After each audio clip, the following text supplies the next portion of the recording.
আরও এক বিজেপি নেতার মন্তব্য, আর সেই মন্তব্যে বিতর্ক। স্বরূপনগর, সেই স্বরূপনগরে অসীম সরকার বিধায়ক, তিনি উপস্থিত পরিবর্তন যাত্রায়।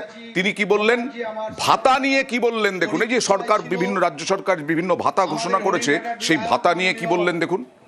1500 টাকা করে যুবকদের দেওয়ার ব্যবস্থা করেছে।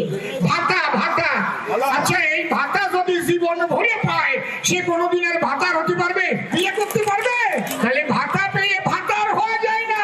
ভাতা পেলে কিন্তু বিয়ে করতে পারবে না। বিয়ে করতে পারবে চাকরি পেলে। সেই চাকরি বাকরি কিচ্ছু নেই।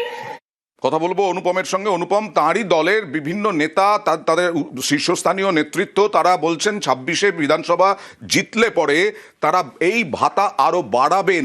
সেই জায়গায় এই বক্তব্য অসীম সরকারের, অসীম সরকারকে পাল্টা প্রশ্ন করা হয়েছিল।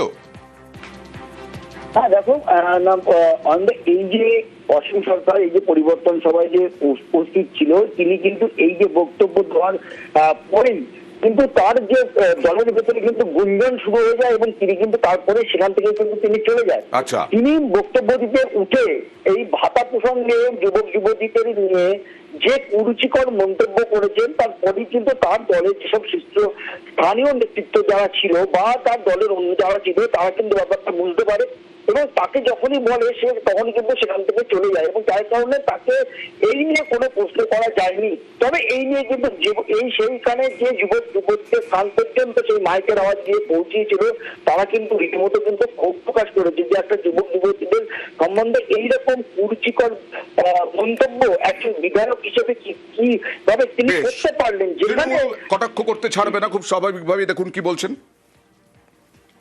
যেটুকু করেছে আমাদের মাননীয় মুখ্যমন্ত্রী মমতা বন্দ্যোপাধ্যায়, তিনি বেকার যুবক যুবতীদের প্রতি মাসে 1500 টাকা একটা ষান্মাসিক ভাতার ব্যবস্থা করেছেন।